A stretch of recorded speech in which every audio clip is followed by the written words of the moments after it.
share, and subscribe, and ring the little bell so you're notified when new videos drop. And when those new videos drop, they will almost certainly contain at least one that will go over the pummeling, the absolute pummeling that Chris Chibnall and Jodie Whittaker, I would say more Chris Chibnall, a fair amount of Jodie Whittaker are getting in the mainstream press.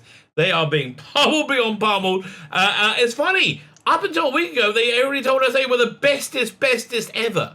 Like, the bestest ever! And if you don't like them, there's something wrong with you. You must be a bigot. You must be, yeah. Now, apparently, it's been awful all along. Go figure. It's a strange thing. So anyway, we're going to be looking at two more articles, because there's just too many of them. And I'm really focusing on mainstream press rather than fan press, because it's incredible. I'm like, really, you spent the last 3 years telling us it was the great best thing ever. Now, I don't know, strange times. We live in strange times. As part of the strange times, can you hit the like button? That'd be great. Yeah, what's stranger than hitting a reasonably dirty fanboy Doctor Who Rabbi's YouTube channel's like button, right? Yeah. Did anybody think they would do that this morning? I don't know. Like button, share button, subscribe button. If you're subscribed, make sure you're still subscribed. We did pretty well with subscribers recently. We're over 3,100. It's very exciting, right? I'm actually genuinely a bit excited. Well, actually, yes. I say that it's a weird thing. No, I get excited easily. Okay, it doesn't take much. I am genuinely excited. Thank you very much for everybody subscribing. If you subscribe, make sure you're still subscribed. Comment, let me know what you think, because again, the savaging of this era doth continue. You want to be super nice? Go check out my Indiegogo. I don't know when I'm dropping this video. I'm recording on Thursday. It probably won't have gone to press by the time you see it. Okay, probably will not. I can't imagine. Well, it definitely won't, because I still got to get them. I got to do these revisions on the files. I've got 6 hours more of it to go. I'll do another hour after I finish recording this video. I got to get this campaign out. I want to get it printed. I want to get it in everyone's hands this month. Look, the Jewish New Year is happening, which is kind of I consider like a sort of cut-off, right? And that's like beginning of next month. I want it in everyone's hand by this month, right? That's where we're heading. It's the 5th. We are totally we're in a good spot for the. I just I feel more confidence when I got this freaking work done, right? I got this bit done. So what is it? 2 freaking awesome graphic novels, biblical Bible stories, atheist traitors, rashness and rogues. 220 pages long. I wrote and drew it. And may I say, I heard angels weeping. As I did every stroke with the pen. I literally heard angels weeping. Maybe I'm lying. But anyway, it's very good. Go check it out. And then we got The Imperium, a love letter to telefans of the 1960s. I wrote this, Dominic Ratchet did the art. 105 pages. Tons of extras in this book. There's a script, and there's the sketches, and they got a backup strip by a guy called Dominic Ratchet.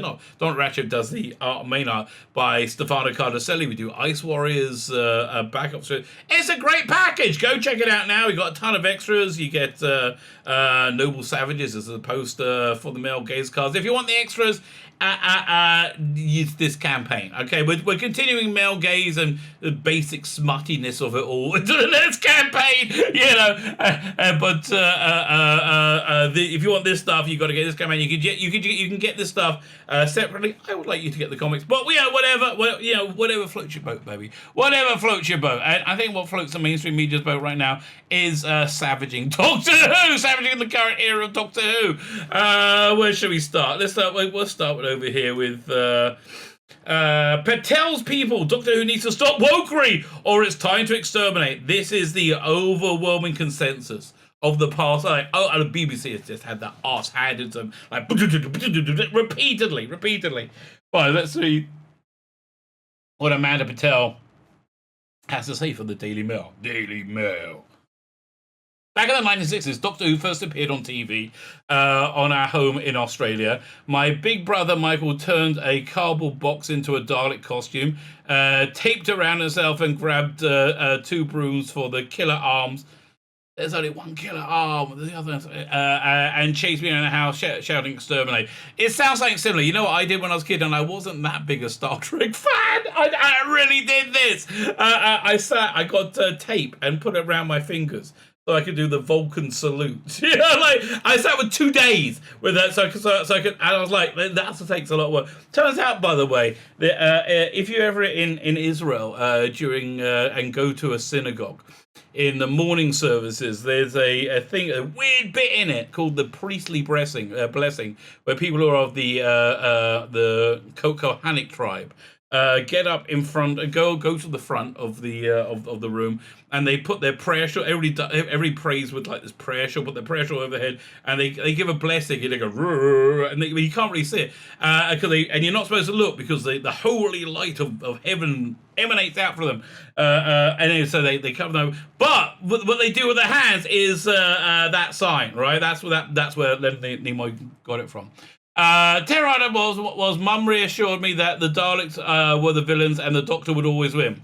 For almost 60 years, apart from the hiatus from 89 to 2005, and I would say with the New Adventures and then Big Finish, it never really went away. It never really went away.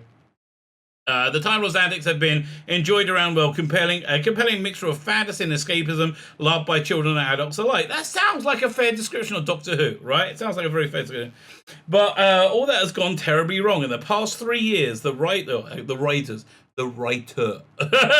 who hired bad writers saw fit to have the first female Doctor played by Joe Whittaker investigating injustice surrounding the partition of India, meeting civil rights icon Rosa Parks, and even witnessing apparent digs at Brexit instead of exploring the universe.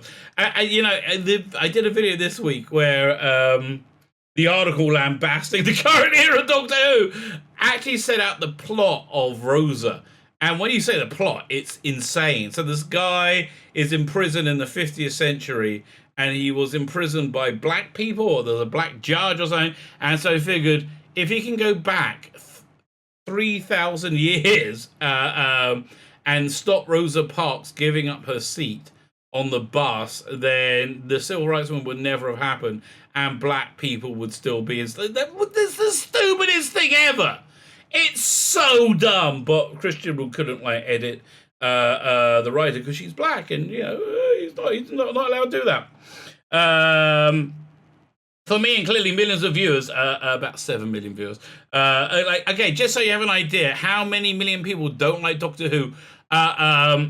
This is a terrible metric, but more people have been alienated by Chris Chibnall from Doctor Who than Jews were murdered by the naughty National Socialists in World War II, in the Holocaust. Okay, that's pretty bad. Okay, that's a bad bar to get over. Perhaps the most inappropriate moment was when one plot featured men on a spaceship giving birth. My mum would have turned in a grave. Yeah, that was the episode. Where look, I'm looking at this guy and I'm going, look, God bless you. Hope you have a great life and everything. But whatever. Okay, you know what I'm thinking. You can hear what I'm thinking. But look, genuinely, God bless you. It just doesn't look like somebody I feel would be protective or safe in any way, shape, or form. But yeah, so that was the episode where you had Jodie Whittaker really badly delivering dialogue about how much she loves science, and then went on to explain that on another planet, men give birth to men and women give birth to women. I mean, it was beyond ridiculous and stupid. Doctor Who has clearly become Dr. How, as in, Doctor, how can they possibly have thought this was a good idea? Because they're all insane. That's how. There's a trusted slogan for any business that chases tedious left-wing themes of social justice instead of doing what we paid them to. Get woke, go broke. No, go woke, go broke. Well, okay, close enough. Close enough. We know what you're saying. Sure enough, by March last year, Doctor Who had suffered the lowest audience in its 15-year revival. No blame is placed on the shoulders of Jodie Whittaker, a fine actress, and it does script. I placed blame on her shoulders. She did a horrible job. And though some grumbled, I'm glad we got a female Doctor. About time we girls showed that we can fight the baddies too. But you gals have showed you can fight baddies too. I don't know why you don't think that. Again, have you not seen Battlestar Galactica? Have you not seen Aliens? Probably not. Okay, probably not. And yet, the viewing figures should be a woke-up call for the BBC. The viewing figures prove the Britain is not a bigoted country suffering from what's it called again? Unconscious bias. Because she got the highest rating figures in a bunch of time, right? And so, yeah, and if people didn't like women, then they wouldn't have done that. I don't think everybody tuned in to hate watch. I think people just left because it was boring. Whatever artists, modern script writers and producers think, most of us don't want to see our most treasured family show become a vehicle for PC propaganda. But they really did want it, right? They really, really did want it. Well, Auntie, listen, I have my doubts. Favorite to play a doctor next time is a pop star and gay rights campaigner, because, you know, gay people don't have enough rights. That's true. That's true. They are still equal to straight people. Clearly, no. They got to herd straight people into camps and recondition them. Who once admitted having a crush on Jeremy Corbyn? Really? Ooh, that's pretty bad. The BBS has sorted out, or the main thing facing extermination is classic TV.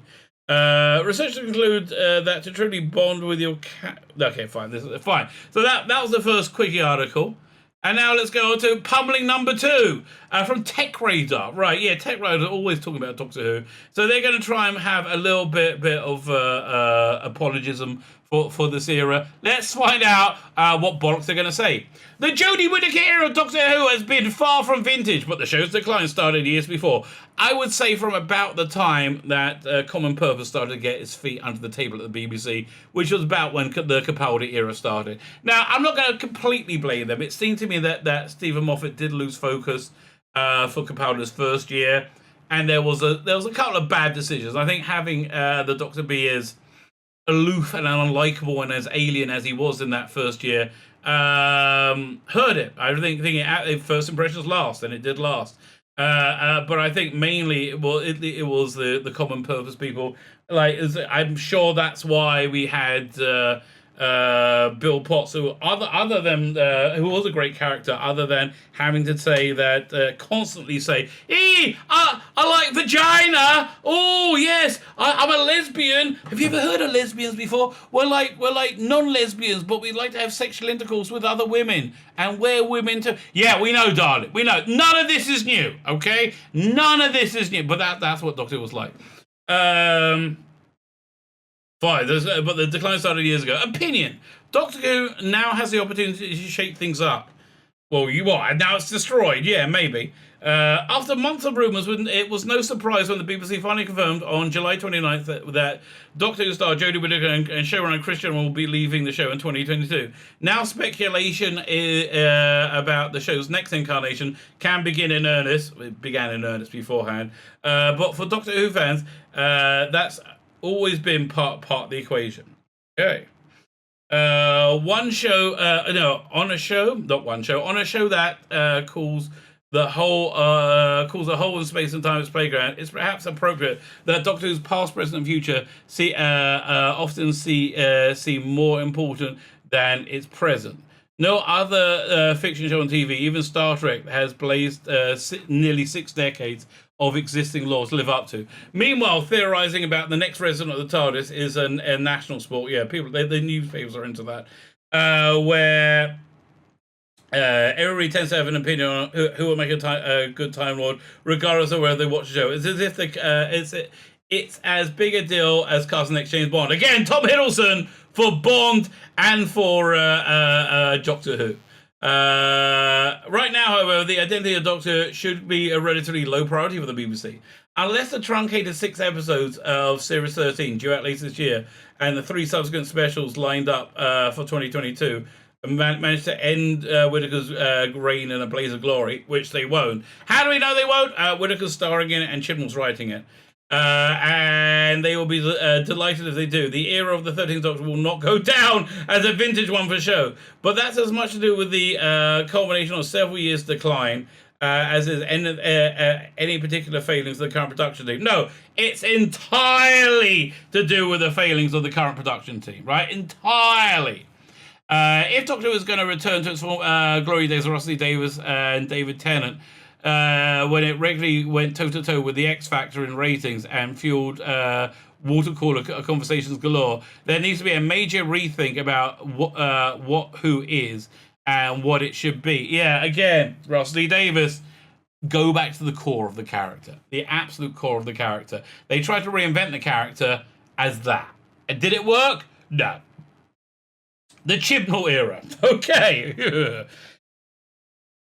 As showrunner, Chibnall, who wrote episodes for early seasons of Doctor Who and was in charge of the spin-off series Torchwood, has done an admirable amount to regenerate the show.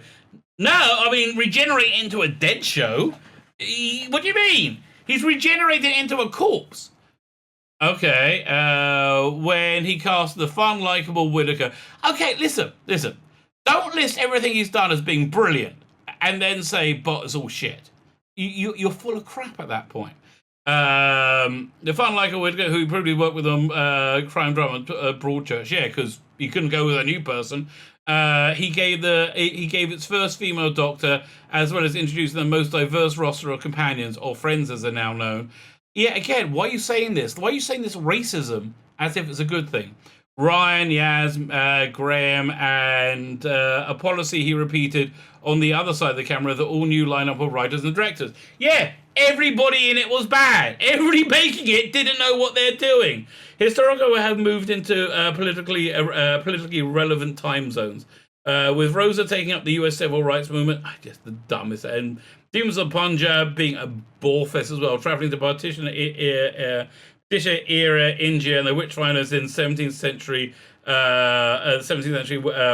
witch trials. Yes, or where women were treated badly. Oh, so clearly women are treated badly now. Alongside a move to make the show feel more cinematic and less with anamorphic lenses, Chibnall has also overseen some brave storytelling decisions that have all failed. Like, every one of them has failed. From a talking frog, much better than it sounds. It was much better than it sounds. Why has this not been a good era? It sounds like it's not better than it sounds. It sounds like you're contradicting yourself. To the Timeless Child arc, yeah, less said about the better. Indeed, as divisive as it was, the idea that Doctor is the source of Time Lord's regeneration abilities is arguably the biggest shake-up. It is the biggest shake-up in the show's mythology, as when Hartnell regenerated Patrick Down 50 years ago. Yes, it is the biggest shake-up. Was it a good one? Right. Let's say the Doctor wakes up and finds out he's really a gynecologist on Swindon. Or she's a gynecologist on Swindon, I should say. That would be a shake-up. Would it be a good one? No. And yet, despite the first Whittaker Chibnall season getting the best ratings for you... No, it didn't! You lying piece of shit! Okay, the first episode got huge ratings because there is no unconscious bias. You're all lying when you say there's unconscious bias.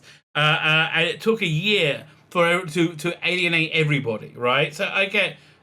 let's just look at your headline again, you lying piece of human garbage. Has been far from vintage. Oh, really? Well, so far you said it's been the best as ever. So make up your bloody mind, mate. With the best ratings here, although the sniffing drop in the second year, yeah, because people knew what to expect then. The numbers were still comparable than Computer Calder's final run. No, it wasn't. No, okay, now we got to pull this up. Okay, you're gonna make me go to the trouble finding the bloody file. Here we go. Open up this folder.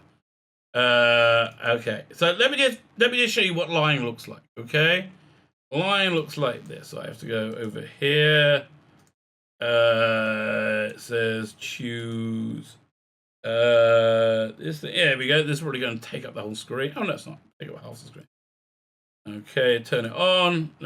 Okay, so the blue line is Computer Cabalda's final year. The purple line is Whittaker. You'll notice one is below the other. Not comparable, less than. Well, the execution hasn't always matched the ambition. Too many stories have been inoffensively average, all of them. With the humor and the characters Russell T Davies and Stephen Moffat largely conspicuous by absence. The reason it's conspicuous by its absence is you can't have compelling characters if they don't have flaws. And Russell T Davies, Chris Gilmore, can't write black people or anybody on the progressive stack or women or brown people as if they have any flaws. That's why there's no humor in it, right? The show has missed some memorable gags that could have been sticking plaster over a misfiring plot. Aside from classic villains, Master Daleks, Cybermen, a few monsters have stuck in the memory. That's no crime itself. Yes, it is. Of the new Who pantheon, it's argued that only the Weeping Angels have. What about Slitheen? Have earned their place at the bad guy top table. There haven't been enough PG-friendly scares that have traditionally have been the show's hallmark. Yes, because it's bland, boring pap. Back to the drawing board. Maybe go back to doing Doctor Who what they should. But this guy's going to be like, no, go back to the drawing board and doing it all different. Yeah, that's going to be fun. Let's do that. That's bound to work. Got the thing over there. Fine. Back to the drawing. Perhaps most important, this era has repeatedly suffered from an overly packed TARDIS with the Doctor's traveling companions proving that three's a crowd. Yaz particularly was undisturbed in the first season, while Ryan and Graham's New Year's Day's departure was spectacularly anticlimactic. Yes, it was. Fundamentally, though, Chibnall hasn't changed much about the Doctor Who formula. Oh, really? What hasn't he changed? Okay, he changed the fundamental premise of the character to be a boring conformist, right? Who's an idiot, and it's not popular, and she's not a Time Lord. And like, what hasn't he changed? Hasn't changed much about Doctor Who. He's perhaps unfortunate to have inherited a series that over the decade into its rebooted run. Oh my God, this is apologetics gone crazy. Like apologetics upon apologetics upon apologetics. Even Matt Smith and Capaldi both under Moffat's watch, starting to feel less essential. Suddenly a show that would have moved mountains to watch live TV was relegated to casual status. No, Smith was huge, right? And I think that first season of Capaldi hurt Capaldi. And the second season wasn't great either. I think Clara was in it too long. Capaldi was great, though. Oh, and I will give anything to see more, not anything, but a lot to see more Capaldi. As much time has passed now since Doctor Who's triumphant return, as was off-air, when the BBC pulled in the plug in '89. While Davis had the luxury of making his early seasons an entry point show, that's exactly what Chibnall did for his first season. Knowing the entire generation had been unable to see the TARDIS on TV, Chibnall is wrestling with 16 years of New Who continuity. That is not the problem. Oh my God! Okay? What's the weather like, mate? Because you're in Egypt. You know where you are in Egypt? You're in denial, mate. You're in denial. Wrestling with 16 years of continuity, and the perception that we've seen it all before. That's before you've even addressed the legacy of the show's original 26-year run. In a world where big budget TV, this is like a bingo card of excuses, has become the normal. Netflix, Amazon, Disney, Disney Plus and beyond, Doctor has simply started to feel like part of the furniture. No, it's just, again, this is just utter bollocks. It really is utter bollocks. So rather than rushing to find replacements for Whittaker and Chibnall, the BBC need to work out what adventures through time and space look like in the era of streaming giants. Okay, you got to stop lying to yourself. That's the problem. Make good stories. That's all. Good stories. Even if it means going away for 3 or 4 years to do so. Yeah, but I'm up for that. Go away, because hopefully by that time this insanity will have burnt itself out and civilization will have crumbled. Doctor Who is amongst the greatest and most versatile TV formats on planet Earth. I think it's pretty versatile throughout the solar system. It shouldn't take a Time Lord size intellect to make it feel like a must watch once again. Again, the reason it doesn't is because everything you've lauded as being a good thing. Wait, is this the whole? Is that the whole article? Wait a minute. That was it? No, that seemed like the lead up. Okay, that's a whole article. I thought they were going to go back to bed. It said nothing. It said it's not been great, but it's been declining for a while, and then it said it's great, it's great, it's great. I don't understand. I genuinely don't understand. Yeah. So the pummeling continues, or like this, the bizarre. The people who know they have to pummel it, they have to know it's terrible, but everything they think they've done has been great. So I don't know what to tell you. We live in strange times. That's what I gotta tell you. We live in strange times, mate. We live in strange. You know what to do when you live in strange times? I would say go check out your favorite Indiegogo. See if it's still running. Go get yourself that. Get yourself a series of For the Mail Gaze cards. You know, whatever happens with the apocalypse, at least you'll be able to have this set of cards to be able to write to your estranged family. You know, as Beelzebub and his many servants of evil cross the land, you know, raping and pillaging. At least you have these cards. So go check it out today. My name's Tzvi Lebetkin, the Rabbi from another planet. Please like, share, and subscribe, and ring the little bell. Ring the little bell so you're notified when new videos drop.